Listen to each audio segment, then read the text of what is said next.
be something in the study for each one of you. We're going to go through an awful lot of information very quickly, and we're going to do it with a lot of slides. Never fear if you can't follow them all, because there's going to be a full report. I'm going to ask Stephen to begin our presentation. Thanks, and today's reading from the Bible will start with, it's true, it actually happened. We want to start with the working definition of arts and learning that we used for the study. We intentionally kept it loose and inclusive, and respondents understood this, and we got the kind of feedback we were looking.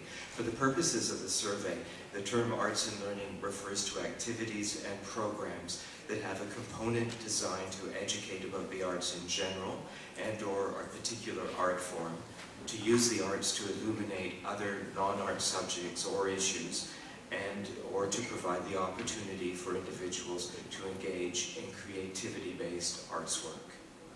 I'm going to talk a little bit now about the impetus for this study. There were two previous studies, both of them generously funded by the Ontario Trillium Foundation, as was the third one. The first study was called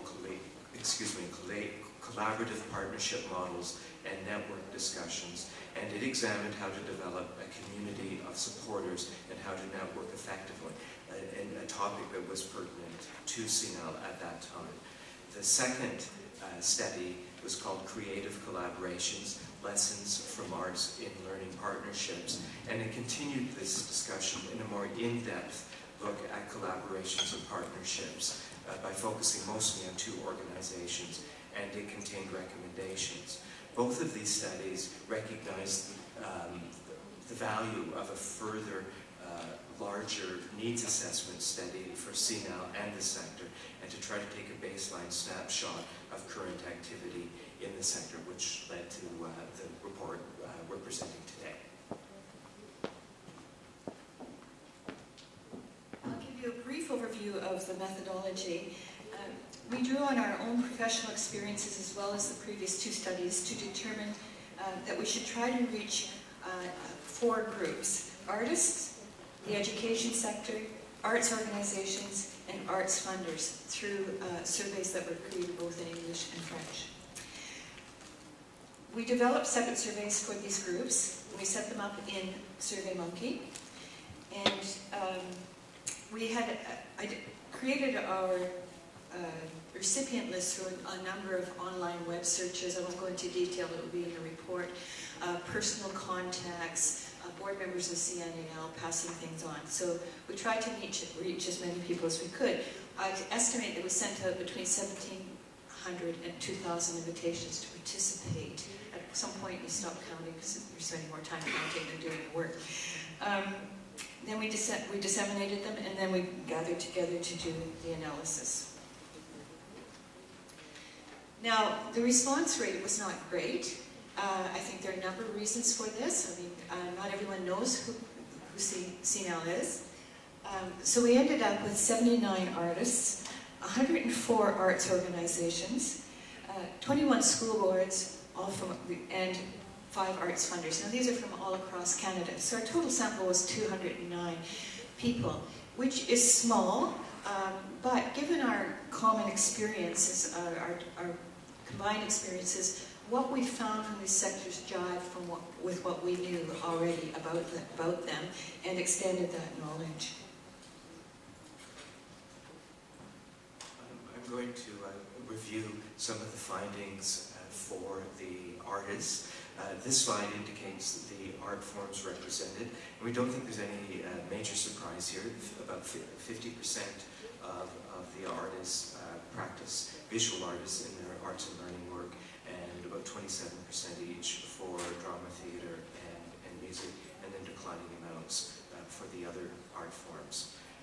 The next one is for working venues for the artists.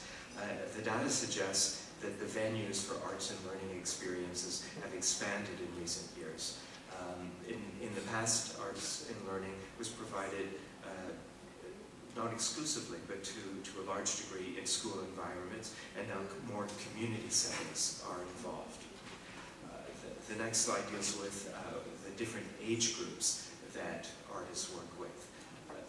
Again, the bulk of the arts and learning work is offered to school-aged children, and we observed that these experiences are also being offered with more frequency across the lifespan. This may reflect on the increasing awareness and recognition of the importance of providing lifelong learning in the arts. The data also indicated that for over 80% of the artists who work in the schools, their work was connected to the achievement of curriculum outcomes. I thought it was very interesting that the artists do not find conflict between curriculum-based arts work and creativity-based arts work. In the past, this was a subject of a lot of discussion in the sector. The next slide deals with findings for artists working with special groups. And again, we have a very loose, open definition, and the definition is based primarily on the awareness that artists work with these groups calls for respectful and specialized knowledge of the cultures and the histories of these groups. There is a relatively high number of artists working with individuals, and we think this invites further investigation into questions such as access into the arts for special groups and specialized training needs for artists to support them in this work. The next slide deals with how artists find work, individual artists, and we think this data indicates that the artists are being, and they need to be more, self-managing and entrepreneurial in their work, and that they rely less on funders and organizations to track the work for themselves. The sources of income for artists, not any significant surprises here, I think, but it is interesting again that the fees for services are quite a bit higher than the amount of grants, and we speculate that again this may be a change from the past. Artists themselves identified 3 primary domains for the benefits of arts in learning. The first one is the affective domain, and very quickly this involves experiencing one's own creativity, fostering self-esteem, opportunities for self-expression, and so on. The second domain is cognition, and this includes promoting learning, goal setting, perseverance, developing skills, healthy brain development, and so on. And then the third domain is relationships, community relationships, strengthening a culture, collaboration with others, and the developments of empathy. 97% of the artists indicated that they benefited from the arts and learning experiences they provided. This is consistent with the earlier finding that they found no conflict between their work that was curriculum-based or creativity-based. And the artists themselves also indicated that they needed more training in individuals and groups with special needs and in acquiring entrepreneurial skills. And finally, in this section, the artists identified quite a few potential roles for CNAL, and they were all fairly high-ranking. And so this may create an opportunity, a challenge for CNAL to prioritize which of these needs it may wish to address. Okay, and I'm going to turn things over to Anne for the next section. I'm going to tell you a bit about our findings for the education sector. Most of the results that we worked with were from school boards, directors of school boards. We identified each school boards, all the school boards we could in each province and territory in Canada. As you can see, that part of 90% of the school boards we talked to had arts and learning as part of their current mandate, and only 67% were firmly committed to it as part of their strategic plan. And we suggested that the future, that the future for arts and learning in our education system is a little shaky. It depends on higher level ministry decisions as to where funding will be concentrated. There's some discretion at the individual board level, but not a whole lot.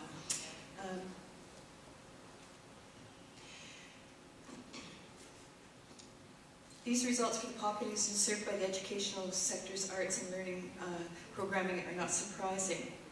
However, we did notice that two groups are systematically left out of arts and learning programming within the educational system, and school boards and schools are working with these groups, and that is preschoolers and adults.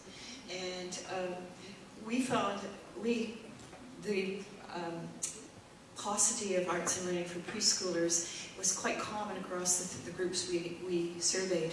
And we think that arts and learning is considered pretty craft-based for preschoolers, and that this is a neglected area. We know that children from a very, very young age can benefit from high-quality arts experiences. So this is one of the things that we were concerned about. I'm not even going to look back.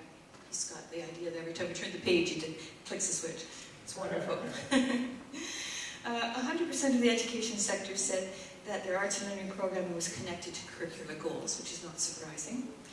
We know that in elementary school that the arts, or learning through the arts, is quite widely used, using arts-based learning in the younger years. And as you go higher up through the education system, it falls off. People are less likely to embrace it because they have more serious things they have to do.